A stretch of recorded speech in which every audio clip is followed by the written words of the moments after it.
I like to watch people.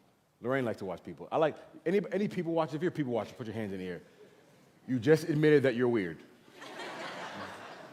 Yeah. And so I just like to people watch.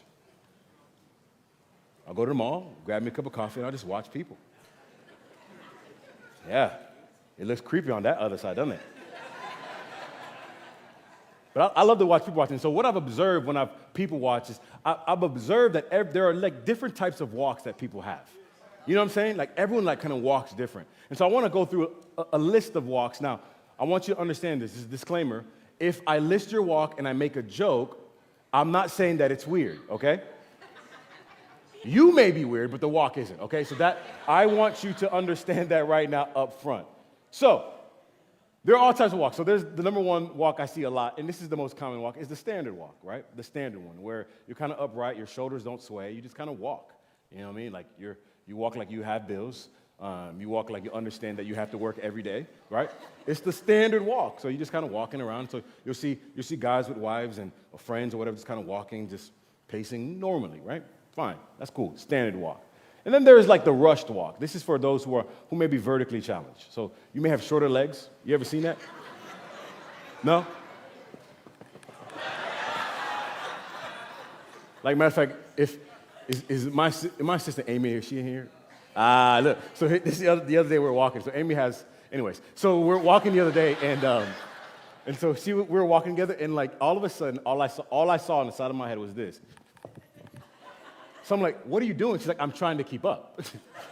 So you rush, right? It's the rush, like they're always in a hurry. And then there's like the purpose-filled walk. This is what I call the Pastor Ken walk. And to elaborate, whenever Pastor Ken's on a mission for something, it's like he's like a general in a war.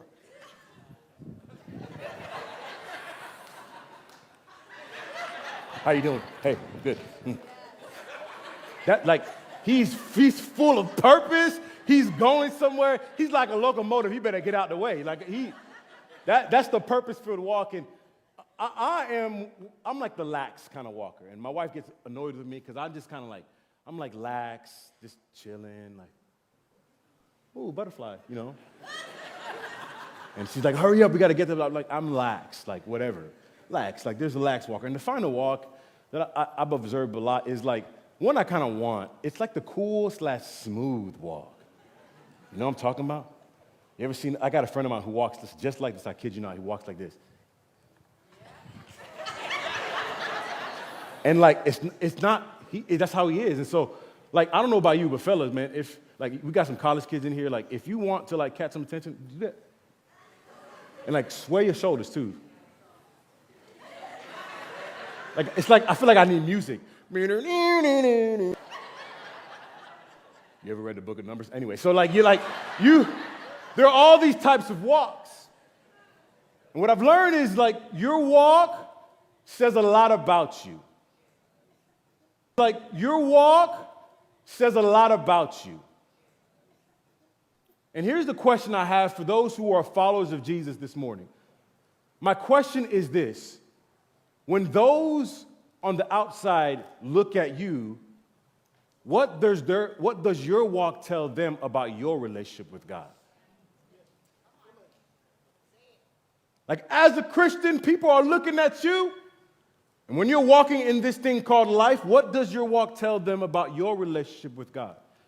And here's the truth. The truth of the matter is, our walk, our relationship with the Lord is on full display when life's challenges hit you right in the face. You will see how Christian you are when something that you did not expect happens to you. When you go to Chick-fil-A, you order a 5-piece chicken nugget, you say, please don't forget the sauce. Please don't forget the sauce. And they forget the sauce.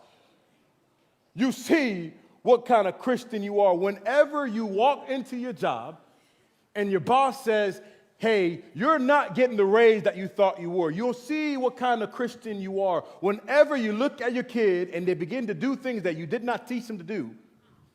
You will see the type of Christian you are. What does your walk say about your relationship with God? And here's the truth.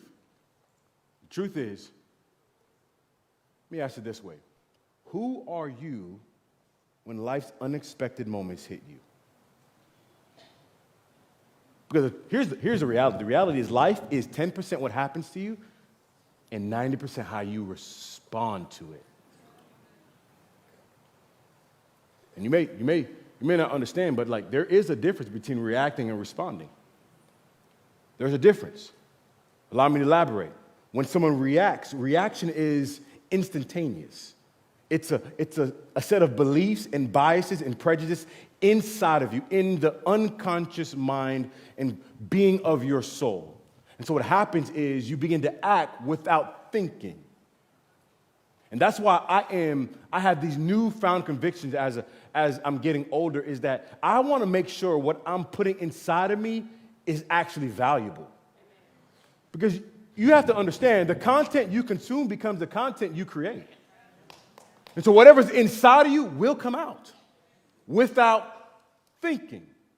And so inside of you, something crazy happens in your life. What are you reacting like?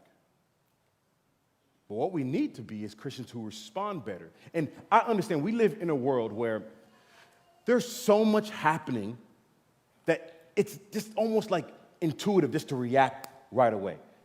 Social media makes it easy, right? We see something on the news and we're reacting right away. Whether it's just liking it, adding a comment, sharing it, expressing your opinion, we react right away. But responding is different. Responding is much slower, much cooler, much calmer. Matter of fact, it's when we take what we know in our conscience and unconscious, and we slowly, methodically consider the ramifications. We understand that there's an ecological effect, meaning I'm thinking about what it's going to do, not just in the moment, but long term. And so that's how sin works in our life, because whenever there's a temptation and we react instantaneously, we're not thinking about tomorrow. We're thinking about right now. Man, you cut me off, I'm upset, so I'm going to, out of anger and rage, curse you out. Man, you're not being the husband that I want you to be, so first thing I'm going to do is say, hey, I'm ready to sign these papers. How are you? What's inside of you? How are you reacting? Because that's a really big indicator of how in step you are with God. Walk in rhythm. Walk in rhythm. Because if you allow life to teach you a lesson, and if you're paying attention, here's what life would teach you. Life would teach you that without challenges, there will be no change in your life. Without challenges in your life, oftentimes what will happen is you won't change. For those who've graduated high school and college, you look back and be like, thank God I wasn't like I used to be. Because if you were, you wouldn't progress in life like you need to. If I was the same person like I was in high school, I got my brother and sister up here, If I was the same, come on, chat, help me out. If you were the same person you were in high school, you would not be the person you are today.